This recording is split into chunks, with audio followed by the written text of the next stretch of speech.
c'était un souhait d'aller vers une coprésidence pour deux raisons. La première raison, c'était pour illustrer l'ambition de Rupture, qui est une association de mission d'intérêt général, qui est ouverte, qui est basée sur cette création de nouveaux modèles à travers des modèles coopératifs notamment. Et l'idée de coprésidence, c'était vraiment de pouvoir illustrer cette coopération et d'avoir deux personnes dans un modèle très ouvert. Et la deuxième raison, c'était aussi de se dire que c'est une association Rupture qui ne cesse de grandir et avec une continuité dans ce qu'on va lui apporter, avec des objectifs aussi de développement d'essaimage dans d'autres départements d'abord et peut-être d'autres régions. Et donc des missions qui augmentent, et d'être deux pour assumer tout ça, c'est plutôt pas mal, je pense. À travers la diversification sur les territoires, il y a aussi la densification sur les territoires sur lesquels on est déjà. Et donc on vient apporter aussi une touche qui permet d'être bien répartis sur le territoire. On est toutes les deux basées professionnellement dans le 44, mais avec des attaches qui nous permettent d'être aussi en Vendée ou dans le 49, voire sur l'ensemble des Pays de la Loire. Et c'est une des ambitions de Rupture, d'être présent sur l'ensemble des Pays de la Loire. Pour ma part, je suis effectivement membre fondatrice, donc je suis présente dans l'aventure Rupture depuis que Charles Barrault nous avait questionné sur ce projet d'association. Donc j'ai eu la chance de pouvoir voir l'association grandir, le premier élan, les premières journées bleues, et puis de participer aussi à la construction de l'association. Et pour moi, le fait de continuer et de reprendre le flambeau, c'était aussi d'assurer la continuité. Charles a fait avec l'équipe du CA et l'équipe des salariés et l'ensemble des adhérents de l'association un super boulot, et l'idée c'est de continuer. Et moi je suis membre depuis la première journée bleue qui se déroulait au Sable d'Olonne. Et donc depuis quasiment le début de l'association, parce que c'était le lancement, la première journée bleue au Sable. Je crée mon entreprise en même temps et ça avait beaucoup de sens pour moi, tout ce que pouvait apporter Rupture. Donc j'ai rejoint d'une manière très évidente, tout début.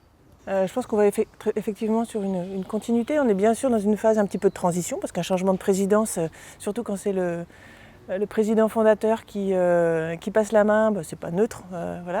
Et on a aussi eu un cycle qui a un peu changé ou un peu de changement en tout cas au niveau du CA.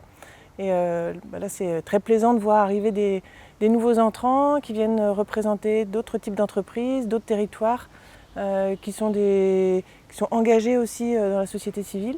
Et puis une mention spéciale pour l'étudiant qui nous rejoint au CA, qui va apporter son œil de la jeune génération, et la transmission et le transgénérationnel étant quelque chose qui nous tient vraiment à cœur chez Rupture. Il va avoir un regard important à nous apporter. Et puis avec la volonté de renforcer encore plus tout ce qui fait l'essence même de Rupture, à commencer par cet aspect on crée des modèles, on participe à la transition, on fait les transitions, parce que c'est une association qui est basée sur l'action. Mais par contre, on le fait tous ensemble. C'est-à-dire que ce n'est pas les dirigeants d'entreprise uniquement de leur côté, c'est les dirigeants d'entreprise, les salariés, des associations, des étudiants, des écoles, des retraités, etc. Et ça, c'est la vraie force de Rupture, c'est de pouvoir faire que on fait société pour changer les modèles et pour changer les transitions. Pour moi, Rupture, c'est une association qui correspond vraiment à mon ancrage et à mes envies, et que ce soit dans ma vie professionnelle ou dans ma vie personnelle, de réussir cette transition, le lien avec les quartiers pour mon engagement plus perso.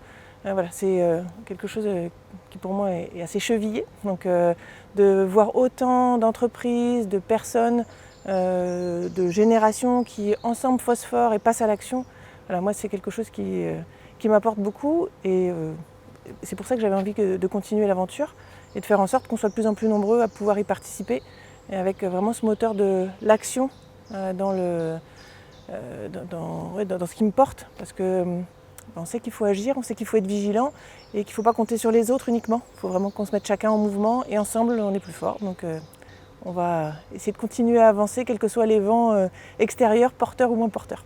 C'est l'énergie de l'action, moi, je trouve qui m'anime chez Rupture, et c'est cette capacité de se dire, parce qu'au fait aujourd'hui effectivement on n'est plus au stade de la prise de conscience, et on est vraiment au stade de l'action. Et pour agir, il faut pouvoir englober et faire que tout le monde soit porté par cette énergie de l'action. Et sinon, voilà, on laisse des gens sur les côtés et c'est pas, les transitions, ça doit vraiment concerner tout le monde. Et moi, c'est ça qui m'anime vraiment chez Rupture, c'est cette capacité à faire que des personnes se rassemblent autour de choses très concrètes, des actions très concrètes, peu importe le statut dans l'entreprise, peu importe la taille de l'entreprise, peu importe si ce sont des étudiants, etc. Enfin, que tout le monde puisse contribuer et vraiment agir avec cet aspect. Il y a une des valeurs de l'association qui est l'aspect trublion. Et je pense que c'est très important de le conserver parce que c'est de se dire c'est une énergie positive. On est vraiment on force pas les gens à passer à l'action. On n'est pas dans quelque chose de contraint. On n'est pas quelque chose. Les personnes, les membres de l'association le font parce qu'ils ont envie de le faire et ça c'est très important. C'est de pouvoir donner l'envie d'agir et d'accélérer ces transitions.